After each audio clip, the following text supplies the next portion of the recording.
I love saying, no, it was the First Reich.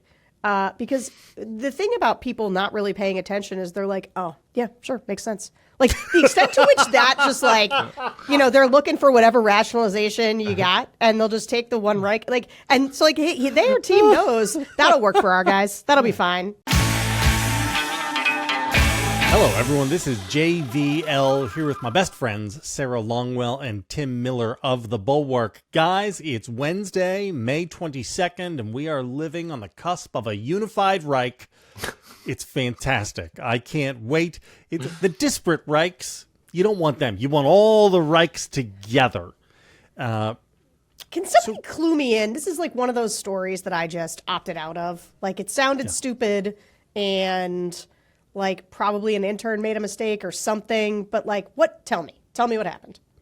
All right, Tim, do you want to do the plot summary, or do you want do me the plot summary? Because I've got a riff. I'm already mentally churning on a riff right now. So you do the plot summary while I get riled up. Some Trump superfan on Twitter put together a video ad homage worshipful package for Trump. It has a bunch of stuff floating, words and text and headlines floating in the background. Trump goes and retweets this from his Truth Social account, at which point somebody paying attention was like, does that say unified Reich behind what? And the headlines are things that would happen in another Trump term. It's like economy great, 15 million illegals deported, and there's some So this then the Trump people say, well, Donald Trump didn't do that. Somebody else who runs that account did that. So I guess that if something bad happens on your social account, you're no longer held accountable for it. That's good to know. And Dave Weigel would like a word.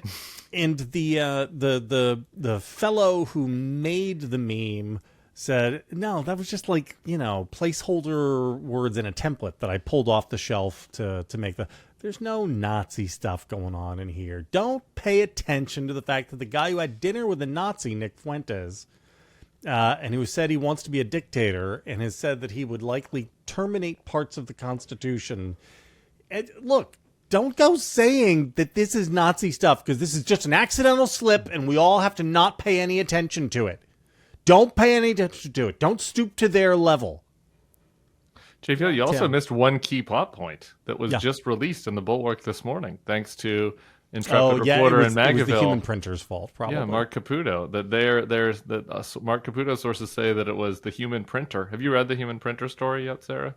It's so good. Trump has a human printer. Yeah, it's a lady. George talked about this. She does happen to be pretty. She does happen to be pretty. I'm sure. She does happen to be pretty. A pretty younger lady. It now travels with him and carries a massive bag that includes with a battery-powered printer.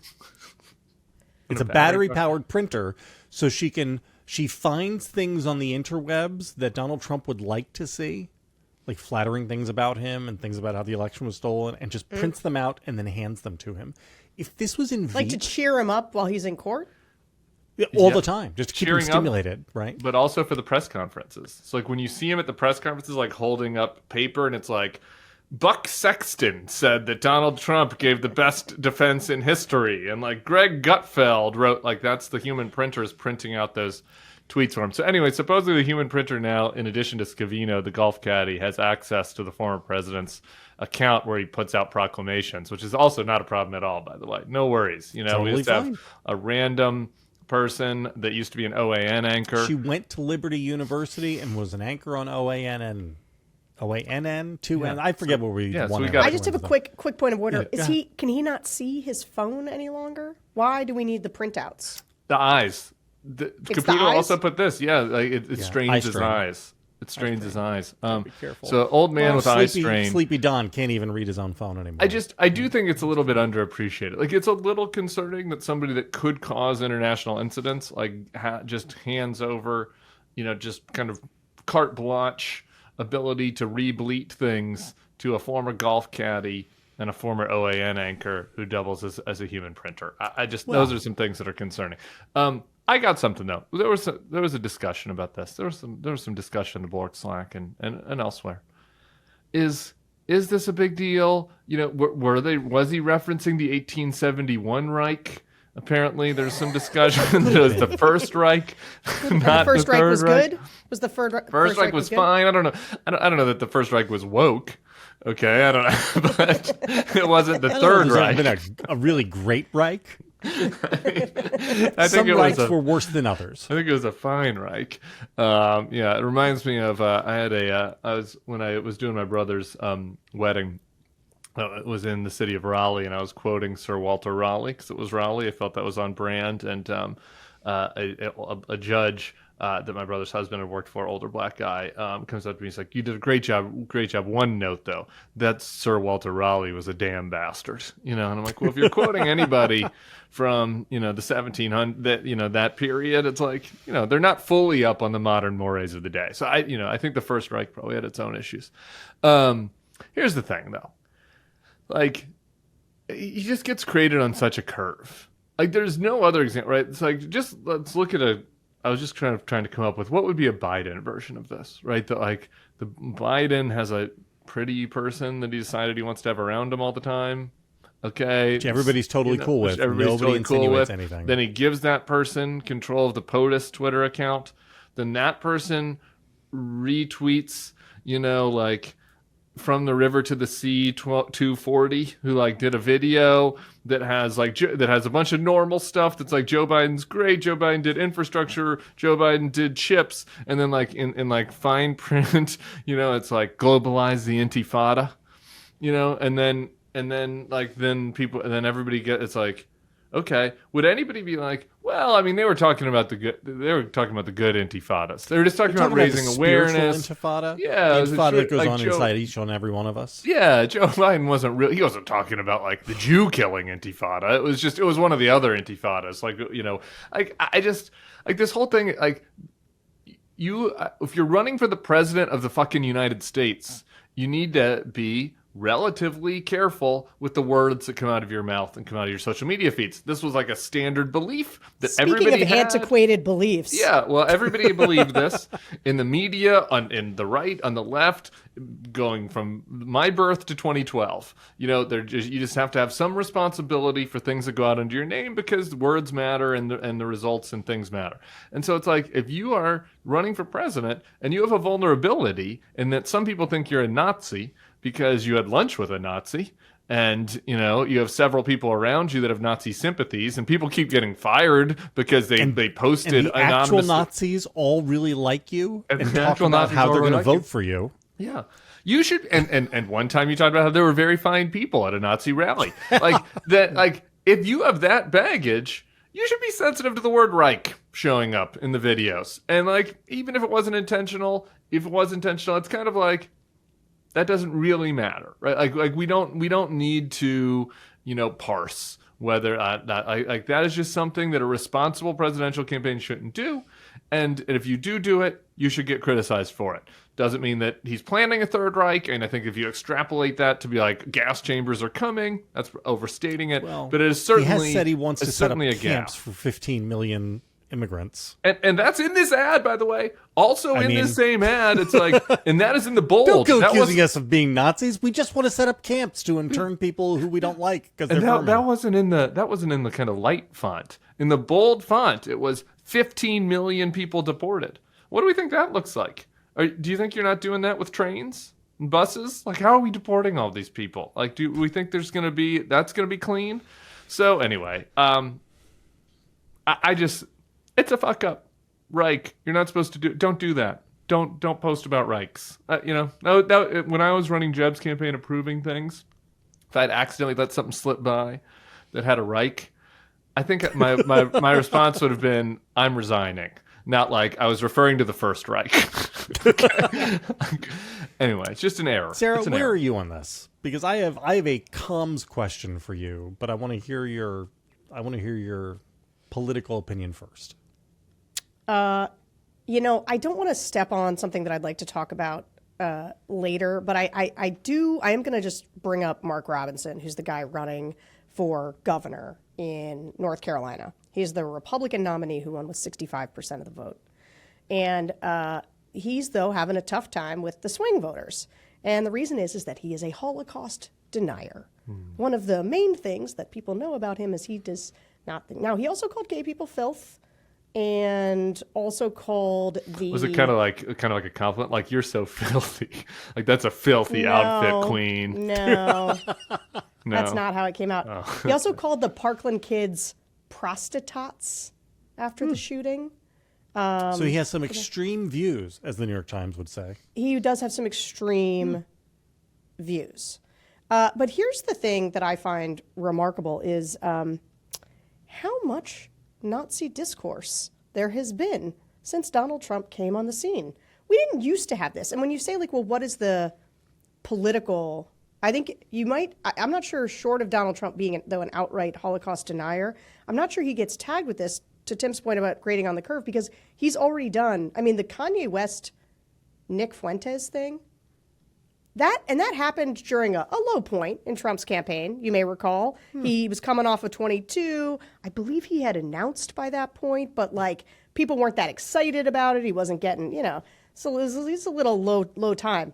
But he went and had dinner with them. Nick Fuentes is not one of these people where you're like, oh, I didn't know that he was a white supremacist. Like, that's his MO. That's what he does. Yeah. That's his brand. And also the interchangeability between the new, and not just Trump, it was DeSantis too, had this problem, right? The interchangeability between these weird mini Nazi staffs who are now populating Republican campaigns and, like, the anti-campaigns or the external efforts that then get retweeted because they're sort of on the inside. They got a lot of these white supremacist Nick Fuentes types in them. And that's a problem, and it feels like it should be an extra problem at the time of Republicans going on offense against Democrats and progressives for the college campus kids stuff on Israel, right? And the River to the Sea and the Rashida Tlaib. Feels like the penalty is happening to the Democrats for the people who are. I mean, just last night we saw Jayapal's sister, her pro-Palestinian sister, get crushed by a pro-Israel Democrat. And so it's both the asymmetry of accountability that we see all the time. It's Trump being graded on a curve, and it's the infiltration of these Republican campaigns with these little fascists that is now like a fait accompli, or like something people accept. Can I say something about the little fascists? Yeah. Because I do think this is important, and it's lost. So, like, it turned out the weird DeSantis had with the Sandin riot ended up being like somebody literally on his staff, Nate Hochman. But the initial thought was that it came from, like, there's a little text chain. Like, you're kind of referencing this, Sarah, about, like, these meme creators that are on the outside. Yes. And it's like, there's one way to look at it, which is like the meme, which is that the campaign is totally irresponsible. They've got a golf caddy running the Twitter feed, and he's just retweeting whatever random shit he sees. And that's a problem in its own right, I would say, But then there is even a more nefarious element of this, which is what was happening on the DeSantis campaign, which is there was like a text chain or like a WhatsApp chain or something between like these creators and the staff, where they were like flagging things for them that were made. And I guess in the Hochman scenario, he kind of like pretended like it was an outside person and was sending it to the other DeSantis staffers. Anyway, the details not really worth getting into on that. But the point is about the closeness of this. It has not sunk in with regular people yet, like just how few degrees of separation there are from these online shitposting Nazis, whether they're literal Nazis in some cases or trolling pretend Nazis who kind of like the Nazi stuff but are just pretending like they're trolling about it. Like, to me, that's a distinction without a difference. But those people are now working on these campaigns, and they are, or if they're not, they're like 1 degree separation from the people working on these campaigns.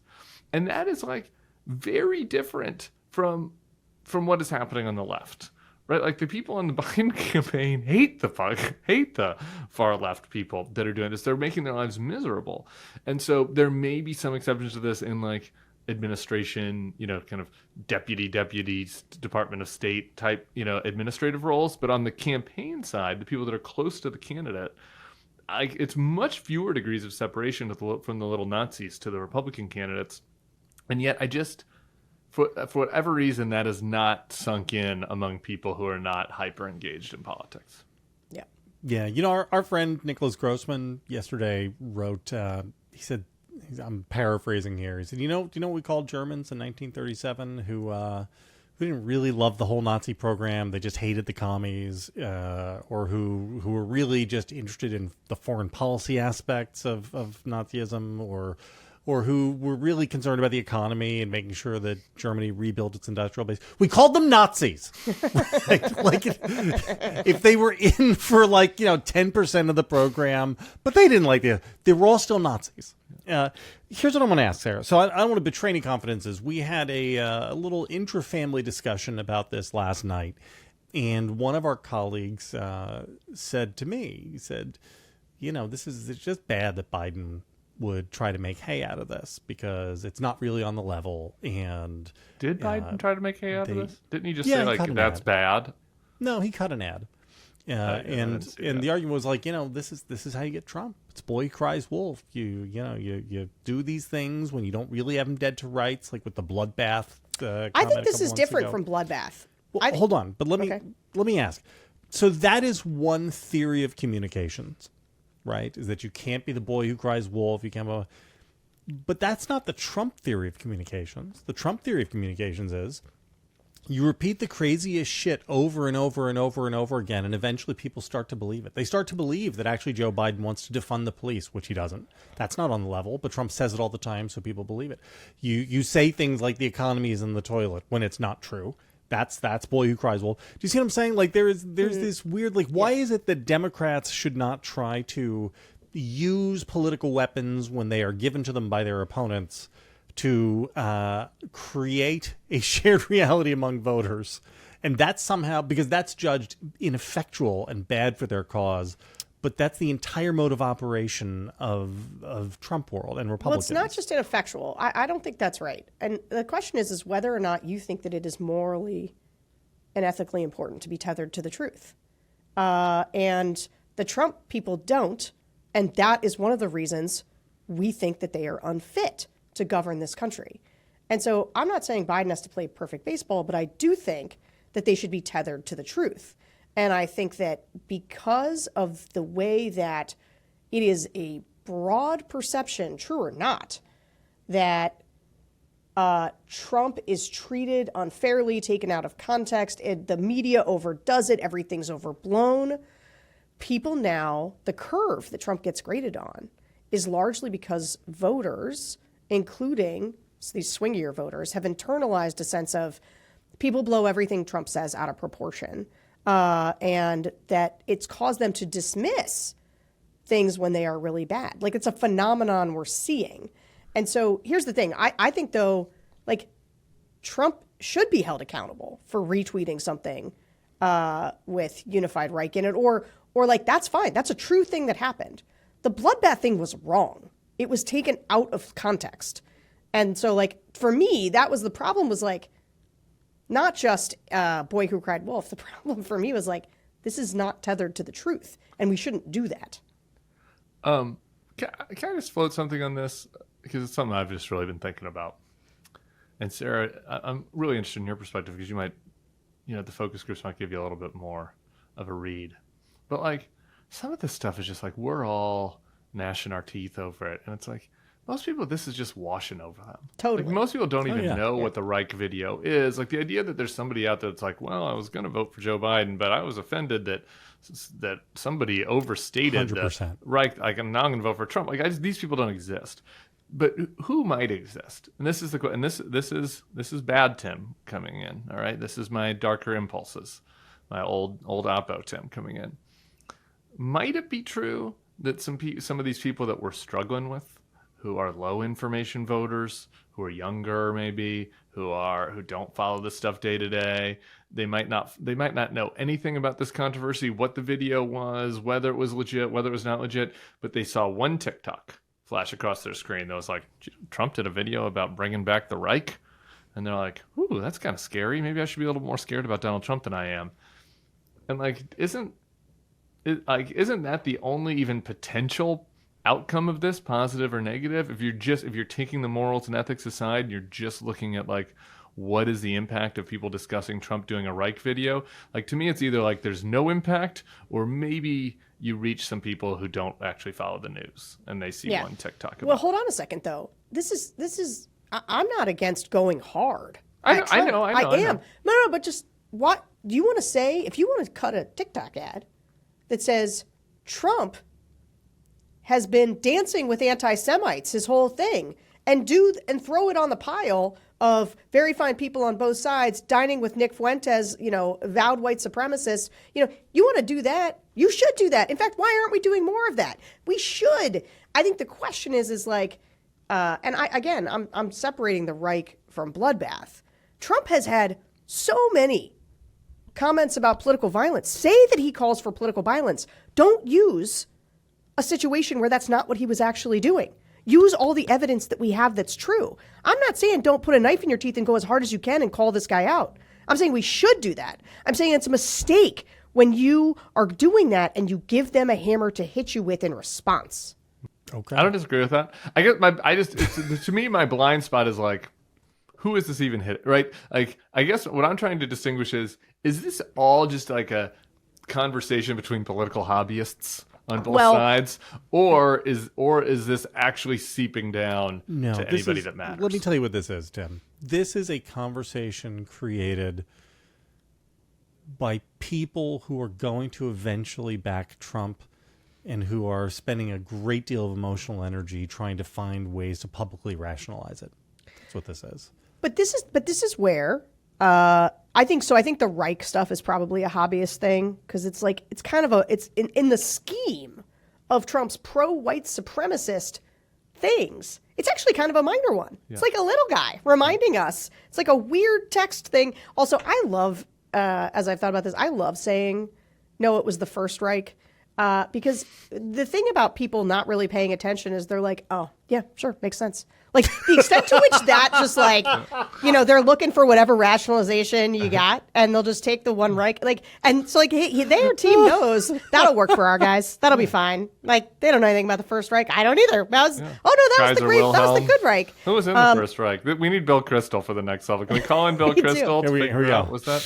Actually, the First Otto Reich. von Bismarck? I think it was before. Otto von Bismarck. Reinhold Niebuhr wrote about him. All right. Anyway, go hard. Call Trump out for his white supremacist stuff. This can be a tickler to get you to have that bigger conversation, and they should go hard. Why aren't? And look, this is part of my broader. Again, Democrats, if you're listening, the double haters are your problem. You need people to hate Trump more. You do have to go hard. Just make sure they're true so that they can't make you look foolish when you do it. The Holy Roman Empire was the First Reich, actually. So, I mean, he was just talking about being Christian. There's a lot of, in like Claremont world, there is a lot of lusting after Holy Roman Empire stuff. Like Bronze Age pervert and all those guys, they're super into that. Amazingly enough, the Unified Reich is not even the weirdest, crazy Republican thing of the last 48 hours. We'll get to the rest of it in a minute. But first, message from our sponsor, Boll and Branch. There are an insane amount of ways to try to get a better night's sleep. Some people use noise machines. Ding. Others wear a sleep mask, or they stop from snacking before they go to bed. One remarkable way to transform your sleep is with Boll and Branch sheets. We've talked about these sheets before. It's the finest 100% organic cotton. The reason we keep endorsing them is because they really are the best quality. They're designed to feel incredible for all sleepers. They're free from toxins, no pesticides, no formaldehyde, no other harsh chemicals that you normally find in sheets. And in addition to sheets, which by the way get more comfortable every time you wash them, Boll and Branch has airy blankets and nice duvets and fluffy pillows and so much more. I slept on Boll and Branch sheets last night. They've actually crowded out all the other sheets. I'm not going to lie. Like I am not high end, not like, multi-$1,000 sheets, but I have a lot of nice sheets. And I don't even want to use any of them except for my Boll and Branch sheets anymore.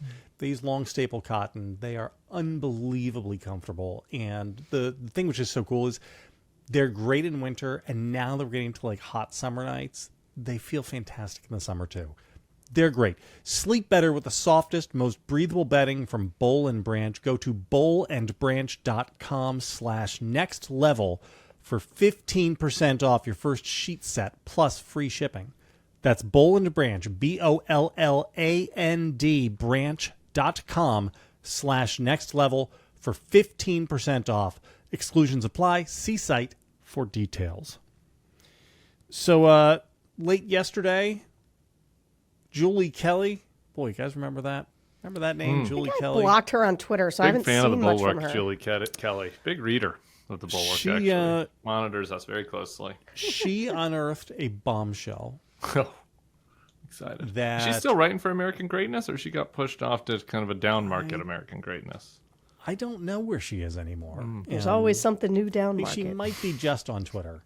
But she broke the news that Biden's DOJ and FBI had a plot to assassinate Donald Trump. And this went from her Twitter to Marjorie Taylor Greene's Twitter to Donald Trump's Truth Social. Although who knows? Maybe it was Natalie, The human printer. the human printer who. You could never say who's doing what from Trump's personal account. Paul Gosar also was hitting on So this is Andrew Egger, our colleague, unpacked all of this in his newsletter this morning, which if you're not subscribed to, you should go subscribe to Morning Shots with Andrew Egger. And it's the most specious piece of bullshit maybe of the last 6 months, which is a high burden, a heavy lift, whatever you want to say. Sarah, can you talk to me about this?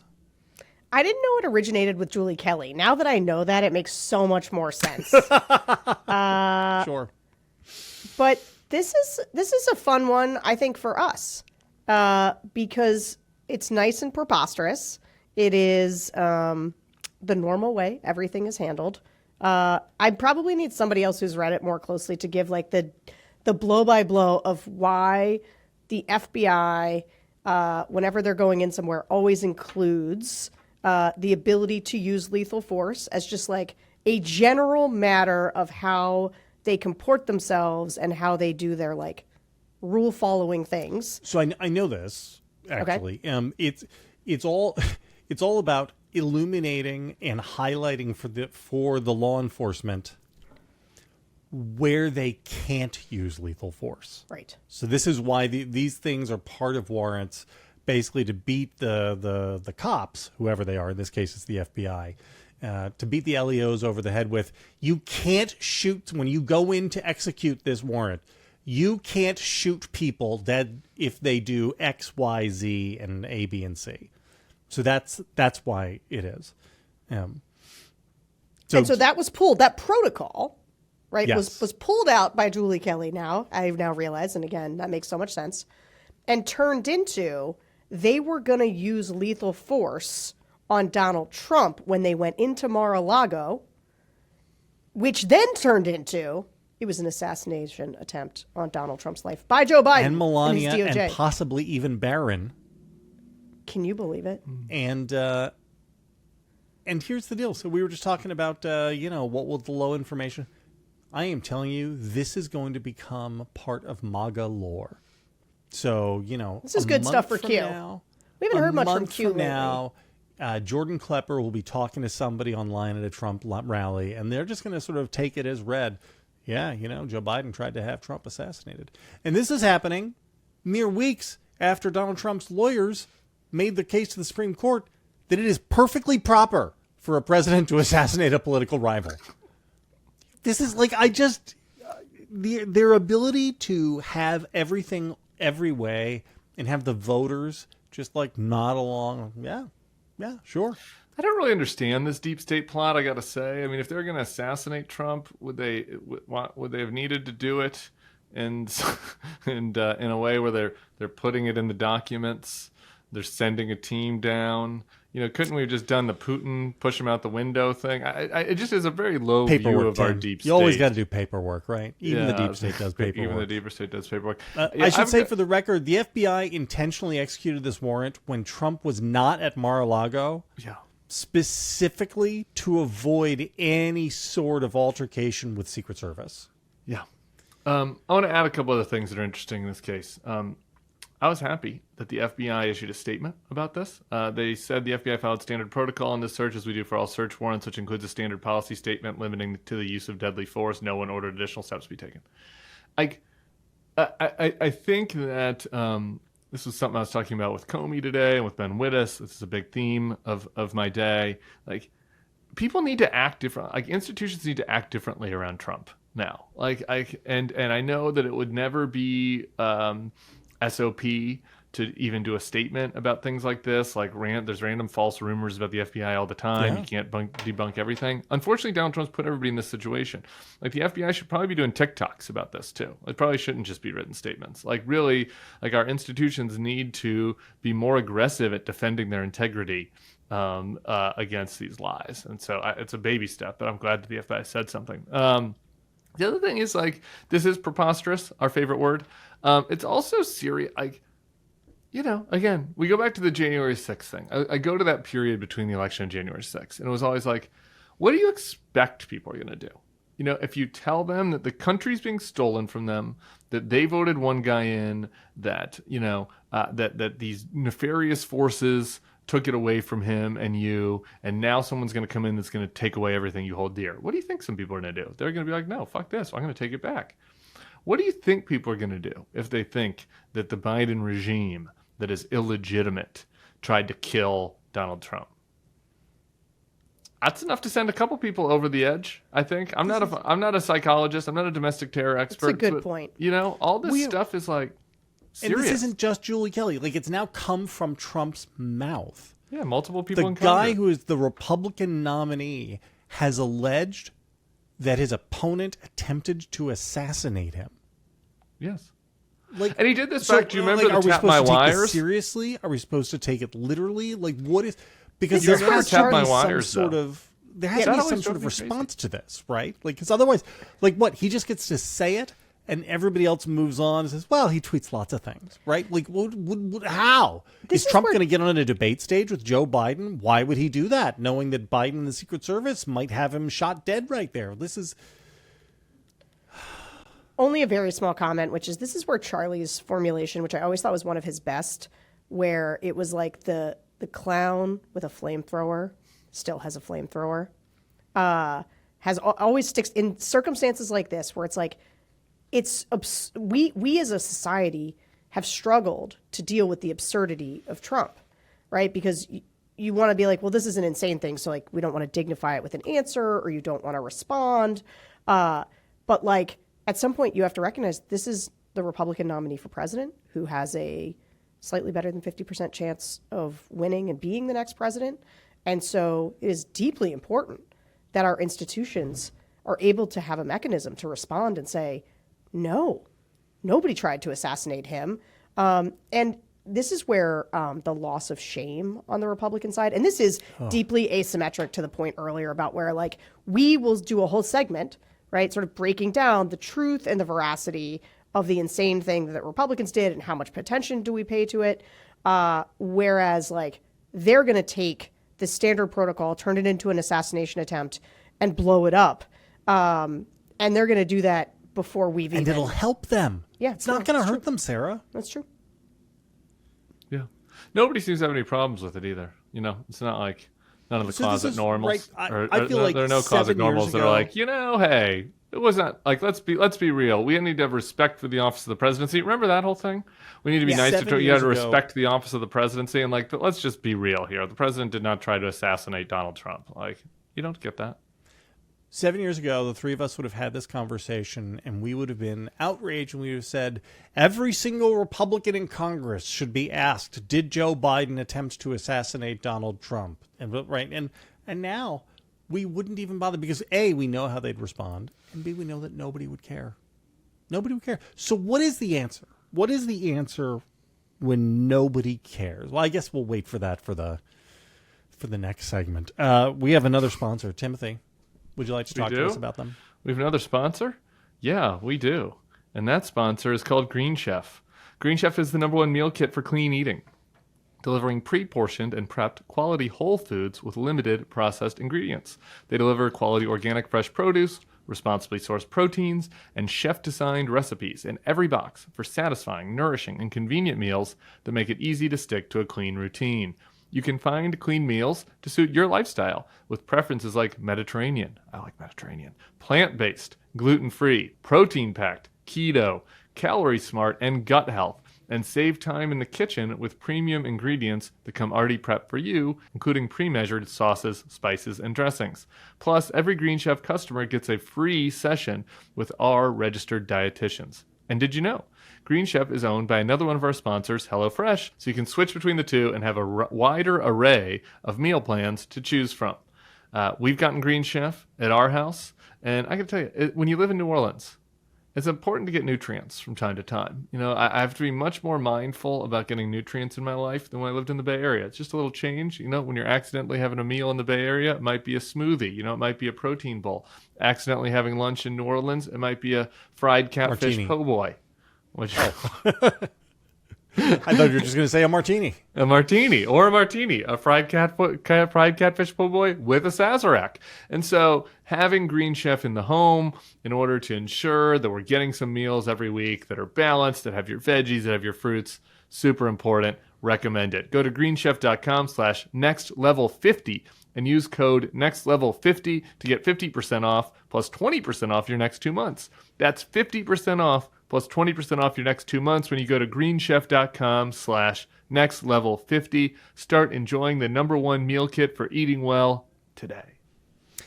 So you know, we've got the unified Reich, we've got the attempted assassination of Donald Trump. We have Mrs. Alito hoisting an upside down American flag because someone was mean to her or something. That this didn't. They I don't called think her the the three C of us word. got to talk It's about totally this. natural. They called her the C word. I got to tell you, Yeah. if somebody called Tyler the C word, I'd be very upset. I would have some words with them, and then I would come home and put up a Punisher flag to let people know that I was now part of the Oath Keeper. Wait, no. The last part I don't quite get. I do understand the story. I understand being mad. You would put up about- a WW whatever, you know, where we go one, we go all Yeah, flag. I understand being mad about a neighbor calling my spouse a name to get it, being upset, lashing out even. The next step of the story, there seems to be like a big jump from being mad at the neighbor from using bad language about my wife to coming home and turning my American flag upside down. There's a gap To there. signal my solidarity with the insurrectionists and the people who Oh, say left. stop the steal on a court case that was actively in front of my spouse, who sits on the highest court in the land and has very little accountability. Perhaps we care about, whether or not Americans think that it is a good institution that they can trust. And then in North Carolina, we have a Holocaust denier as the Republican nominee for governor. Oh, guys. Sarah, Let's go. I want to. So here's the thing. There's going to be a great episode on North Carolina coming out this Saturday for the focus group. Timmy and I did a good one last weekend with the youths. This North Carolina one is kind of depressing. Well, it depends on how you look at it. But here's the thing. Aren't they all? So here's the thing. I'm going to drop a hot take on you guys to see what you think. But it is one of the most depressing hot takes that has occurred to me recently as I listen to voters. I love this.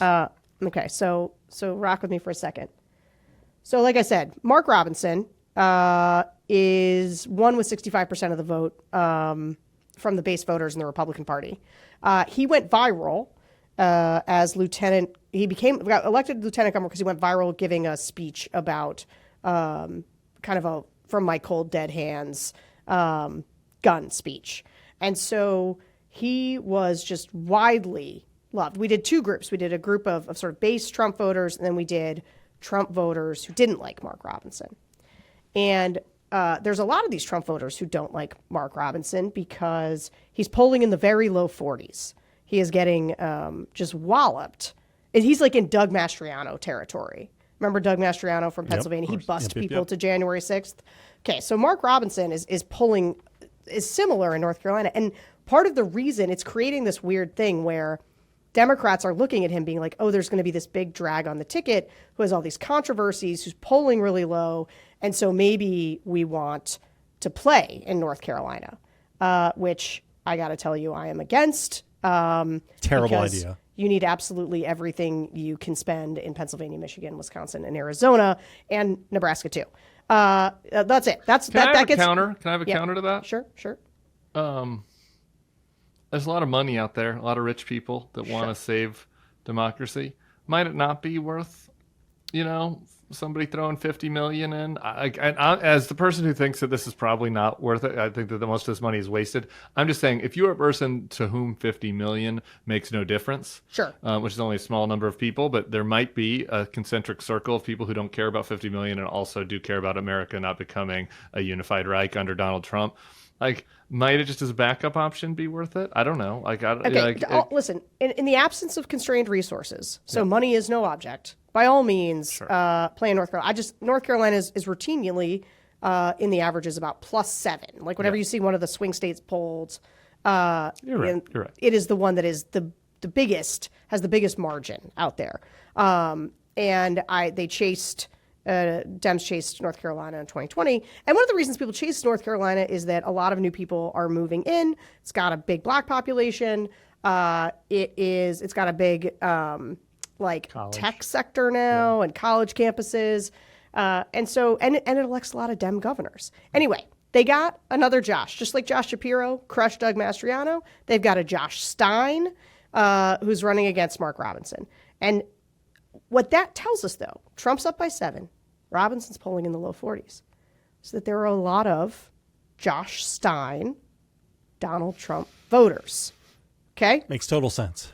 Just like, and we spoke about this a little bit, you read a quote from one of these people in Wisconsin, there are a lot of Tammy Baldwin, Donald Trump voters. And you are going to start hearing more about this as we get into this election cycle, because one of the weird trends that's starting to emerge is that actually a number of the Senate candidates that are very much perceived to be in danger this election cycle are actually polling way above Joe Biden and are kind of hanging in there and doing okay, in part because they are pre-Trump politicians themselves, right? They were elected, that you got your Sherrod Browns, you got your John Testers, they were elected pre-Trump, and they've got their own relationship with the voters that predates all the nutty stuff. This has been a big wind-up on your darkest hot take. I know. Where you're going. Okay, here it is. So the fact that there's this big gap between Mark Robinson and Donald Trump. So we talked to a bunch of these voters who they were super down on Robinson. And we listened to them and they were like, he says terrible things about LGBTQ people. He is an anti-Semite. He is extreme. They said all these things. And then when we asked about Trump, they were like, yeah, totally fine. All good. And my fear is that part of what's happening in the Republican Party is that they are putting up candidates, Herschel Walker, Carrie Lake, Blake Masters, that are so insane that Donald Trump is starting to look, in relationship to them, more sane. Because they think Donald Trump, goes back to something that Tim said that I think is one of the best political points about Donald Trump that anybody made back in the 70s, is that Trump is a cultural moderate. Voters do not think of him as extreme in the way that they think of Mark Robinson as being extreme, but that Mark Robinson's contrast is actually helping to normalize Trump, because in contrast to Mark Robinson, Trump looks more normal. That is something that has started to seep into me as I listen to these Senate races and I listen to this gap in voters who says Carrie Lake is too extreme, but Donald Trump is just fine. So this is my morning shot's going to be about this tomorrow. I think that the Democrats need to, this is going to relate to our economy topic. To me, I think the biggest opportunity out there is trying to turn Donald Trump into Ted Cruz. And I don't think that, and they're doing this on abortion, but I know people get mad at me about immigration, like they shouldn't touch immigration. I think that both immigration and guns are touchy. They're sensitive. It's not clean. I get it. This is a little risky. But like the extreme positions that he's taken on these issues, I think are going to scare some of these people, like that don't know better. Like there are some people that want to deport 50 million people. I get it. It's not like abortion where it's like an 80-20 thing. And there are some people that want 18-year-olds to be able to get guns without background checks. But like I have not seen a very compelling, scary ad campaign that ties abortion access to reproductive, like birth control, the fact that Donald Trump just said at the NRA that he wants to repeal the laws that put background checks on anyone under 21 buying a gun. He wants no background checks for teenagers buying guns. That's his actual position right now. And he wants to put 15 million people on buses. And I think that done right, like not making it about border security. Biden needs to be for border security. We can talk about immigration, but just taking his scariest positions that he's taken. Now he's all over the place and whatever, and just really grinding that home. That like this is what's coming. The people around him are crazy. Like that, you might have to include make some other people famous as part of this.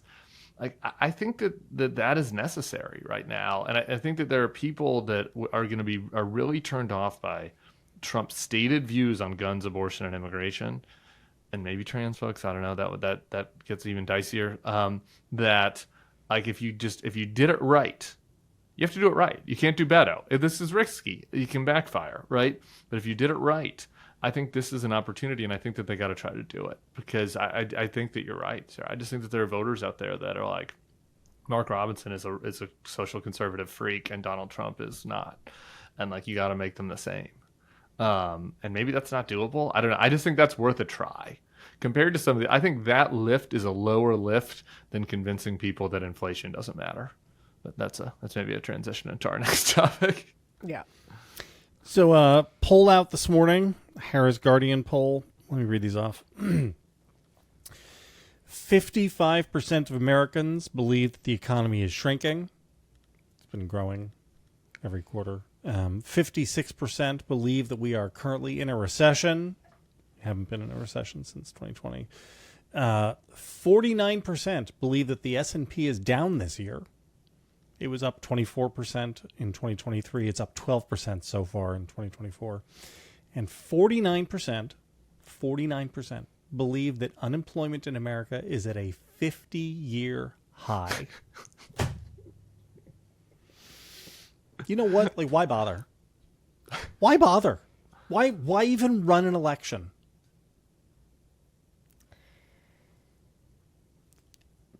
Because like this is I like just maybe like, the deep state. What you're saying is maybe the deep state should be taking their efforts more seriously. No, what I'm saying is like these are the people, and this is the world they want. Fine, let them have it. We'll go to Portugal. Okay. Well, no, we won't. And I'm not going anywhere. I'm not going anywhere same. either. I don't mean that. Can I try to give you a positive spin on this? Sure. I would love to see a positive spin on these numbers. Great. They're wrong. The true numbers are good. They're wrong, and you can this is where I don't know. I was looking at some numbers about how much the Biden team's been spending on ads. It's clearly not breaking through, right? But I will go back to whether it's my case around surrogates. This is a vibes problem, and it would be one thing if the economy was in the shitter. You couldn't solve that problem that easily as a political matter. You can solve vibes. That's vibes, or is it just that they've decided they want Trump? I mean, we just sort of take it as written that they don't actually want Trump. They might default to. What if they just want him? Because here's the thing: if they believed all these numbers, they wouldn't be in favor of all these other down ballot Democrats, right? No. I've told you this a million times.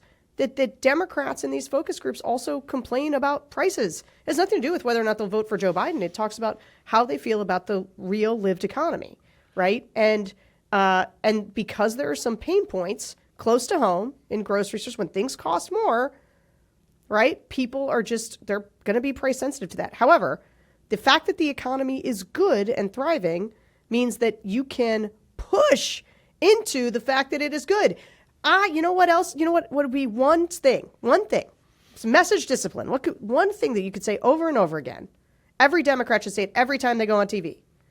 The United States has the best recovered economy post-COVID than any other industrialized economy. We're not there yet, but we are doing better than everyone else in the world. You got to start putting that in people's heads. That's a good line. Here's my thing. I'm just pulling this up. 70% of Republicans think that we're in a recession.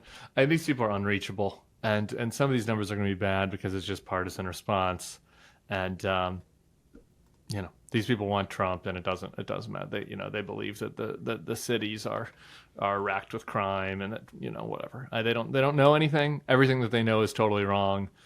Nobody in the media watch business on the center right, thinks that they need to hold to account all of the false information that is out there on Fox and the crazier networks. And I just I don't know how that's fixable besides trying to get to these people on social media and try to get to these people other ways.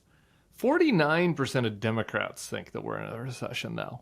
And so that's what you got to focus on fixing. Yeah. And I keep saying this, I don't want to undermine the importance of the Bulwark, but we have to just be straight with people and honest about what's happening. The Bulwark type voter, there's more meat on that bone. RVAT's doing good work. There's more meat on that bone. We got to maximize our people. But a big reason why we got to maximize our people is because our people are on side, pretty much. All right. There are a few categories where they're not. Israel we've talked about, but mostly they're on side. Biden's problem is with Democratic coalition, young voters, black voters, Hispanic voters, mostly men, mostly non-college, not entirely. You got to talk to these people using Sarah's message. You got to talk to those groups about how we're recovering. We got a long way to go. We've got plans for you. We're trying, here's some other things we want to do in the second term. But that's the challenge. It seems like an achievable challenge between now and November. If you're disciplined, if you're spending money in the right way, if you're doing it because you're speaking to people that's ears will conceivably be open to you. That doesn't necessarily deal with the rot in our nation of the political polarization and how there's a huge group of people that live in an alternate reality. But that's at least an achievable goal. Your lips to God's ears, Tim. Your lips to God's ears. I will just say, so I wrote about Frank Rizzo today. He was the mayor of Philadelphia in the 1970s. He was a historically terrible That should be some mayor. clickbait. You laugh. This is one of the best things I've written in weeks. It's a tremendous piece. Everybody should go to the Bulwark and read it. It's really good. Yeah. The argument is that Frank Rizzo was the first Trump. But one of the things that's interesting is, Philadelphia was a hellhole under Frank Rizzo. One of the worst decades in the city's history. Crime went through the roof. Now, part of that is because crime was exploding everywhere in the 1970s, but there were some particular problems with Rizzo. But in addition to crime, they had a tremendous amount of police abuse and police misconduct. And so the end result is that Rizzo's voters, even after he left office, would talk about how great things were under Rizzo. And how there was no crime under Rizzo, when this simply wasn't true. We have the FBI crime stats. The crime went way up under Rizzo. But their perception was that crime was down because they also saw that the police were getting in trouble for beating up black suspects and stuff. And so to them, that translates to crime is down. And that this is not, this is just the human condition, and people are flawed and terrible, and you cannot count on them to be rational ever. We're all doomed. Okay, great. That's kind of it. Also ties good show, long show. Good show, long show. I ended Jim Comey. People are going to be so excited to hear from Jim Comey, but I like your newsletter. It is not going to be clickbait, and people should really listen to it because it was really interesting. But he ended with Niebuhr, which is basically in the same place where you just ended, that people are terrible. I just have two quick blind items for you. One's not a blind item. One's from Sebastian. Julie Kelly now writes for Real Clear Investigations. So while we're talking about the degradation of our institutions, the website that everyone went to for unbiased numbers, et cetera, is now publishing a fabulous Donald Trump supporter. Not as an op-ed columnist, as an investigative reporter. Investigative reporter, yeah. That's great stuff. My last blind item, I'm just going to leave you with this. I don't know where to put it. I can't write about it. I couldn't ask Jim Comey about it. So I'm just going to bring it up here. I received a text this morning, pretty credible, that the Kevin McCarthy defenestration had a lot to do with a lover's quarrel, and that there's a little more to the story than it seems, and that among the impeachers there were some people that were not happy with Kevin McCarthy's personal practices when it came to women. So I don't know what we Meaning, can do. like, with that. he and Matt Gaetz were both No, fighting that's over the nothing same gay. Get gay 17-year-old stuff. girl. Yeah, get gay. No. That there was maybe some mutual interest there, and that explains why Kevin has completely lost his mind and spent his post speakership just trying to get revenge on people, because there's a personal element to it. And maybe that's why he's out there saying that, like, Matt Gaetz is just doing coke and sleeping with 17-year-old girls. So I don't know. Maybe more to come on that. I just want to throw that in the pool, throw a little pebble in the pool, and if in a couple months, a real clear investigation by Julie Kelly reveals that, you can be like, oh yeah, I knew about that. Bulwark had me up to speed on that. And on such matters of state goes the future of the republic. And so, just to be clear, we're just, I'm just spreading. I don't, certainly nobody said anything to me about underage, by the way. That was Kevin McCarthy's joke at Matt Gaetz's expense. Okay. Nobody said anything to me about underage. And, just some scuttlebutt. This is kind of like your little hill scuttlebutt column. We'll see where that takes us. Good luck, America. Bye.